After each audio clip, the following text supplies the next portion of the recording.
Quel début! Patrick Longchamp. Tous les vendredis matins à 7h40, on retrouve Patrick Longchamp avec un casque, s'il vous plaît. Oui, exactement, j'ai mis mon casque et on va parler d'emploi. Merci Guillaume. Mais de rien, ça va bien? C'était un peu compliqué. Voilà. Bon, j'ai vécu une fabuleuse soirée hier soir. Oui. Au mois de juin, les auditeurs s'en souviendront. Je suis arrivé un vendredi matin en leur disant la soirée d'hier, elle était pourrie. On avait une super soirée et puis elle a été annulée parce que des gens de la CGT avaient décidé d'annuler au l'Opéra Gralin notre soirée avec Frédéric Bedos, Filippo Zodi Borgo, celui qui a inspiré le film Intouchable de par sa vie. Et hier soir, on a refait la même chose. Avec les mêmes, et on a recommencé, on a fait ça au Zénith, on était 1800 et c'était ouf, voilà. Et Filippo Zodibergo a lancé l'appel des intouchables. Alors je vous invite, vous les auditeurs, voilà, ça c'est une solution concrète. Vous prenez votre téléphone, votre ordinateur, vous faites www.appeldesintouchables.fr et vous allez vous engager pour être aux côtés des plus fragiles. Et ça, c'est une belle solution de solidarité. Je vous y invite. Je voulais le partager ce matin au réveil, mais la soirée a été un peu longue et la nuit un peu courte. Ça se voit sur ce qu'on appelle des cernes. Exactement. Et Bonjour. Et ce matin, je crois qu'on parle d'emploi. Et voilà, et on va parler d'emploi parce que la question de l'emploi, elle touche vraiment tout le monde aujourd'hui. Et elle touche particulièrement... Il y a deux catégories de population qui sont plus sinistrées, les jeunes et les vieux. Voilà. Au milieu, c'est pas forcément plus simple, mais les plus sinistrés, c'est quand même les jeunes et les vieux. Et je reçois Mathieu Fleurance qui est avec nous. Bonjour Mathieu. Alors, Mathieu, bonjour. Il y a un micro pour Mathieu, j'entends pas dans mon casque. Voilà. Mathieu, vous êtes le responsable sur Nantes de CoJob. CoJob, c'est une association, c'est quelque chose d'un petit peu plus... c'est original, CoJob, parce que c'est le co-searching de job, c'est ça? Voilà, alors c'est un réseau, un collectif de jobbers. De jobbers, ouais. De jobbers. On ne parle pas du tout de chômeurs. Donc, le collectif de joggers, c'est ceux qui courent. Voilà. Et les collectifs de jobbers, c'est ceux qui cherchent du travail. Voilà, très bien.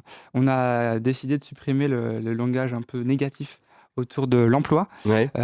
Donc le chômage, les demandeurs d'emploi, c'est quelque chose d'assez péjoratif. Du coup, on a décidé de parler de recherche d'emploi et de jobbers pour parler des chercheurs d'emploi, du coup. Alors, vous dites n'importe quoi ce matin. Vous dites, c'est un collectif, c'est-à-dire que ce n'est pas monté en association, c'est vraiment des gens qui individuellement se regroupent pour mutuellement chercher un travail? Alors, il y a deux associations qui existent en France. Il y a une association à Paris et une association à Nantes. D'accord. Après, les jobbers peuvent se réunir via une plateforme internet qui s'appelle cojob.fr, qui permet à tous les chercheurs d'emploi de chercher ensemble du travail en se retrouvant à leur domicile ou dans des cafés. Et donc ça, c'est valable partout en France. C'est pour ça qu'on parle de collectif à l'échelle nationale. Alors quand CoJob a été créé à Paris, souvent ça naît à Paris, mais on a pu le voir dans notre émission qu'il y a des choses qui naissaient aussi par chez nous. Voilà, je pense à YouMed, ça n'a rien à voir avec le job, mais c'est une belle association locale. Bonjour à Pierre et Fred. Voilà, exactement. Bonjour à Pierre et Fred. Alors CoJob a été créé à Paris. Quel était le déclic des fondateurs, des initiateurs de CoJob? Des initiatrices. C'était deux Nantaises que je salue, Marie et Clémentine. Elles ont vécu clairement une période de 6 mois de chômage où elles étaient assez isolées dans leur recherche. Elles se sont rendues compte au bout de 6 mois qu'en fait, il était préférable de se réunir pour être plus performant dans sa recherche, tout simplement. Donc elles se sont dit, on va chercher ensemble du travail quotidiennement, on va se fixer des objectifs et on va avancer ensemble. Et elles ont décidé finalement de réunir les jeunes. Au départ, c'était exclusivement les jeunes à Paris. Et elles se sont rendues compte qu'il y avait un réel besoin d'accompagnement collectif. Alors, quelle est la méthodologie un petit peu de CoJob? Alors déjà, l'objectif de l'association à Nantes et à Paris, c'est de valoriser et de dynamiser la recherche d'emploi des jeunes. On a pour ça deux dispositifs. Donc, je vous ai parlé de la plateforme cojob.fr, accessible gratuitement partout en France. Et le deuxième dispositif s'appelle la promo CoJob. Et donc là, ça existe qu'à Paris et à Nantes. Et la méthodologie est simple, c'est qu'on va fournir un cadre aux chercheurs d'emploi. Alors, qu'est-ce que j'entends par cadre? C'est un lieu commun, qui n'est pas le domicile des personnes. C'est ça, c'est déjà commencer par sortir de chez soi. Voilà, très important. Le lieu, le rythme, on va fixer des horaires sur 2 semaines. Donc de 9h à 17h, les personnes viennent dans nos locaux. Comme un vrai boulot, quoi. Comme un vrai boulot, et c'est pas fini. Et le troisième paramètre qui fait que c'est un cadre, les collègues de travail. Donc le collectif. Et avec ces 3 critères, on va finalement favoriser la confiance, on va favoriser l'émulation de groupe, la motivation On va travailler sur l'échange des compétences. Mhm. Voilà, donc ça permet finalement de donner le cadre de l'entreprise à quelqu'un qui Qui recherche du travail. Parce que l'un des obstacles pour la recherche d'emploi, souvent, c'est de se dire, je vais me lever vers 9h, je vais faire le tour des sites internet de 9 à 9h30, je vais envoyer mes CV de 9h30 à 9h45, et à 9h45, se dire, c'est bon, j'arrête. Donc là, vous avez décrit la recherche d'emploi du XXe siècle. C'est ça. Donc, et au XXIe siècle, c'est CodeJob ? Au XXIe siècle, il faut tout miser sur le réseau. Ouais. Il faut partir du principe que aider les autres à chercher du travail, c'est bénéfique pour nous-mêmes, déjà, parce qu'on va se faire du réseau, les gens vont trouver du travail, et du coup, après, on va avoir un réseau finalement de salariés, de golden jobbers, dans le langage CodeJob, et du coup, on va revenir à l'emploi plus rapidement. Alors, ça veut dire qu'entre 9h et 17h, qu'est-ce qu'on fait à CodeJob alors ? Alors, on prend des cafés ? On prend des cafés le matin, très important, ou du thé d'ailleurs. Ouais. Le matin, on s'oriente vers une recherche d'emploi individuelle ou collective. Alors l'avantage d'être plusieurs autour d'une table, c'est que dès qu'on a une question sur un mail à envoyer, le positionnement sur une candidature, on va avoir 5-6 réponses tout de suite, immédiatement, 5 regards différents. Donc c'est ça aussi la plus-value de CodeJob. Le matin, donc de la recherche d'emploi. Et l'après-midi, on essaye en fait de faire le lien entre la population de chercheurs d'emploi et des entrepreneurs ou des associations. Dans le langage CodeJob, c'est des job boosters. Pourquoi ? Pour valoriser les compétences de ceux qui en ont réellement besoin. Je m'explique. Notre idée, c'est de proposer aux entrepreneurs, de proposer des missions aux chercheurs d'emploi pour qu'ils puissent, sur 2 semaines, tous les après-midi, travailler en petits groupes sur des missions de façon bénévole. Alors, quand vous dites des missions, ça veut dire, par exemple, un entrepreneur a un besoin, on va dire, simple dans son entreprise. Il peut proposer à ses jobbers, ses codejobbers, de venir réaliser cette mission. Voilà. Alors, ça marche parce qu'il n'y a pas d'obligation de résultat, parce que les jobbers, finalement, bossent dans nos locaux. Il n'y a pas du tout de relation de subordination, il n'y a pas de notion de rémunération. Oui, ils vont pas à l'usine, quoi. Ils vont pas à l'usine, non, et ils n'ont pas d'obligation de résultat. Après, si ça colle pas au niveau des compétences, ça colle pas, et puis l'entrepreneur reviendra un peu plus tard. Mais nous, on dit notre discours vis-à-vis des jobbers, c'est essayer de cibler les compétences que vous souhaitez valoriser dans votre CV. Parce que c'est vrai que la recherche d'emploi, c'est une période de plus en plus longue. Là, les chiffres sont assez tristes. On est à 10 mois.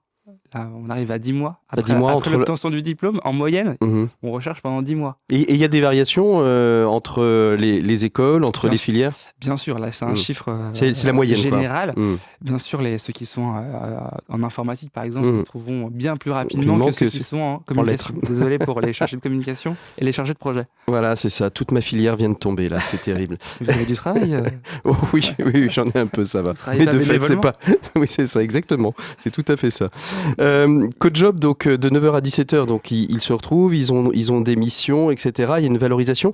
Quels sont les ressentis ? Il y a eu combien de promos depuis de CodeJob, et quels sont les ressentis de ceux qui sont au sein de CodeJob ? Alors, à petit détour par Paris, à Paris, il y a eu 18 promos, de plus de 250 personnes accueillies. Ouais. Le retour à l'emploi à 6 mois, il est de 70%. À Nantes, il y a eu 7 promos sur l'année 2016, ce qui correspond à peu près à une quarantaine de personnes accueillies. Le retour à l'emploi, pour l'instant, il est de 50%, mais on espère en fait tendre vers l'objectif de 70% à 6 mois en fait. Le retour, il est très positif puisque 100% des personnes recommandent la promo CodeJob. Faut vraiment voir cette promo comme une boisson énergisante. C'est ça, oui. On va pas forcément postuler à beaucoup d'offres. C'est le Red Bull du job, ouais, c'est ça. Red Bull, c'est bof, mais on va pas forcément postuler à plein d'offres au cours d'une promo, mais on va vraiment être dans une dynamique de réseau. On va apprendre beaucoup de choses.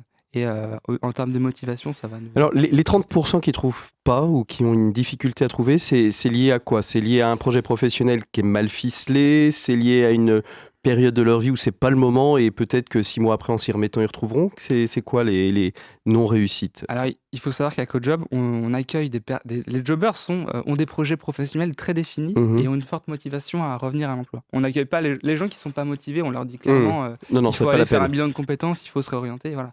Nous, on ne fait pas de la réorientation.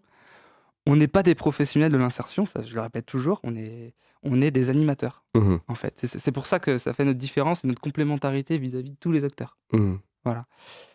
Et votre question, c'était J'étais justement sur le ressenti, et puis sur le fait que qu'est-ce que deviennent les 30% qui n'y arrivent pas. Mais alors, les co-jobbers, donc là, on est sur une population jeune. On peut imaginer la même chose pour une période plus tardive dans l'emploi, pour les fameux 50-60 ans, parce que c'est aussi compliqué.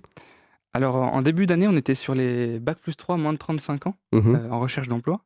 Et on a décidé en fait de supprimer le critère de l'âge. Parce qu'on se rendait compte qu'il y avait des personnes qui avaient 40 ans, 45 ans, qui étaient autonomes dans leur recherche d'emploi, qui savaient faire une lettre de motivation et un CV, et qui étaient intéressés par le concept. Donc on s'est dit on va supprimer cette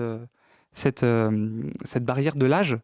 Et du coup, c'est pour ça qu'aujourd'hui, la promo est accessible à tout le monde. Encore faut-il être autonome.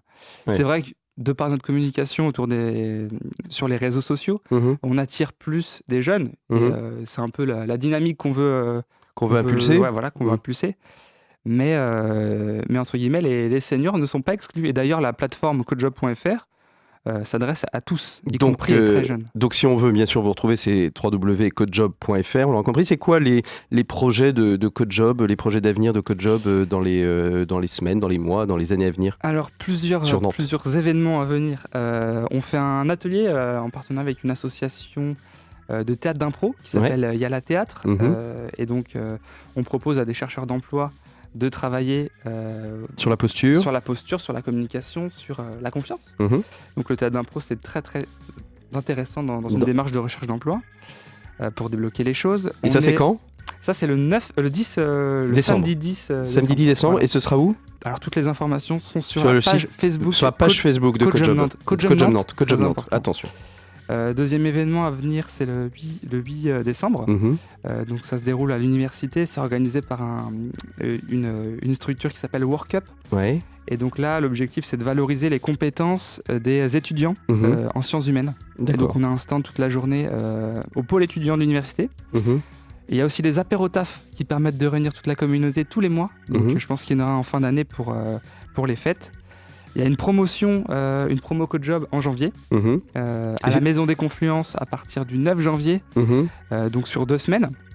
Donc les inscriptions sont à venir sur le site sur la page Facebook. Sur la page Facebook Codejob Nantes. Voilà.